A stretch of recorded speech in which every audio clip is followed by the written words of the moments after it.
අලුත් සත්ව පනතක් ගෙනල්ලා කියලා දැනගන්න ලැබුණා. ඒක ඉතාමත්ම වටිනවා. ඒ මොකද සත්වයන්ට නොඑක් ආකාරයෙන් හිංසා පීඩා කිරීම අනිවාර්යෙන්ම තහනම් කරන්න ඕන. මෙහිදී විශේෂයෙන්ම මට කල්පනා වෙච්ච දෙයක් තමයි මෙවැනි පනතක් ගෙනීම ගොඩක් වටිනවා. ඒ මොකද මේ එක සත්වයකට විතරක් නෙමෙයිනේ. ඒ සත්වය ගත්තම එළුවෝද බැටළුවෝද ඒ වගේම ගවයෝද එළදෙන්නුද කියලා නැහනේ. ඒ වගේම අනිකුත් කුකුල්ලෝද තවත් සත්වයෝ ඕන තරම් ඉන්නවා.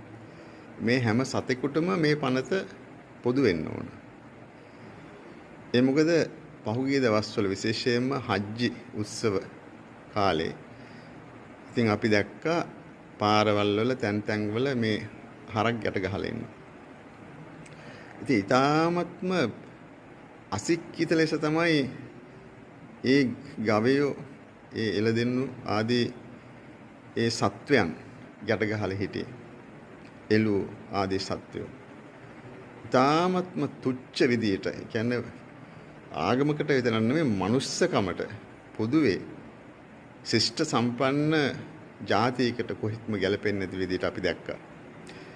එතකොට ඒ වෙලාවේ කල්පනා වෙච්ච දෙයක් තමයි ඇත්තටම මේ බෞද්ධ රටක් නේද? මේ බෞද්ධ රටේ නායකයෙක් ඉන්නුනේ. ඒ කියන්නේ ජනාධිපති අගමැති හිම ඉන්නුනේ. ඉතින් මොවුන්ට මේව පේන්නේ නැද්ද කියලා මට හිතුණා. ඒතර මේ පනතත් එක්ක මම ගොඩක් සතුටු වුණා. ඒ මොකද එහෙමනම් එවැනි උත්සව කාලවලදී කොහෙත් මෙවැනි දේවල් වෙන්න බෑ. ඒ කඹ වලින් ගැට ගහලා නොඑක ආකාරයේ සත්වයන්ට දුක් දීලා එහෙම ඝාතනය කරන්න බෑ.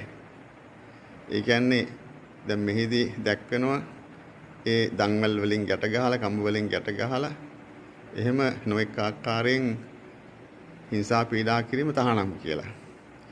එතකොට සත්‍ය වශයෙන්ම ඒක ගොඩක් වටිනවා. දැන් දන්වැල් වලින් විතරක් නෙමෙයි.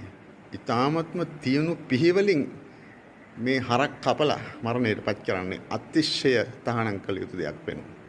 ඉතින් ඒ නිසා මේ සත්ව පනස ගොඩක් වටිනවා.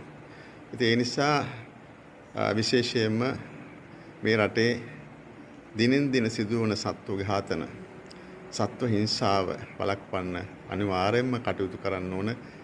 මේ නීතිය ඊ타ත්ම හොඳින් ඊ타ත්ම පිළිවෙලකට මේ නීතිය ගෙනල්ලා කටයුතු කරන්න ඕන. එතකොට අපිට ගොඩක් සතුටු වෙන්න පුළුවන්. ඒ මොකද මෙච්චර මෙහෙම සත්වයන්ට දුක් දෙන්නේ ඇයිද කියලා